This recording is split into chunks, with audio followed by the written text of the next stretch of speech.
Hey everybody.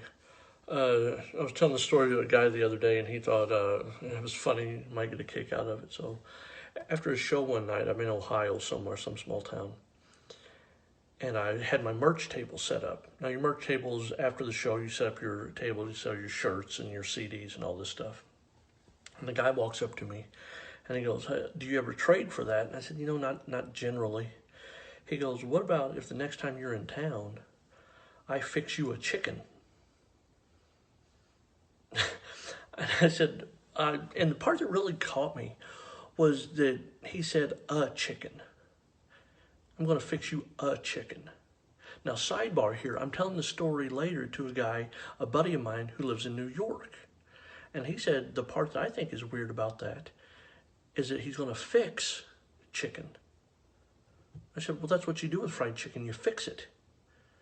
And he said, "No, that's a country thing." I said, "What do you say?" He goes, "I don't know, prepare." Prepare? You don't prepare fried chicken. You fix fried chicken.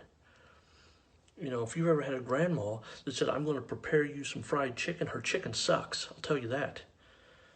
And I understand it works both ways. We have words we use in the country that you don't use with food.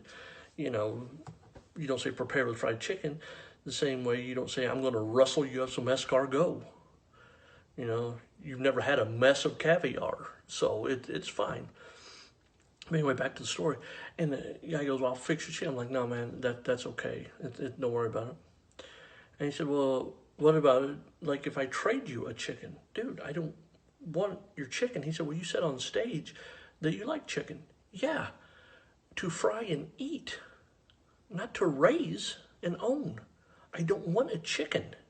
He goes, "Well, you don't have to eat it. What else am I going to do with it? I'm not into voodoo, so I don't know what else you would do with a live chicken."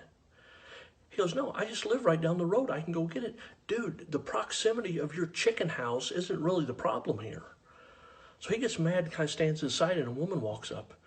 And she kind of looks around. She goes, "I was just wondering if you take heroin."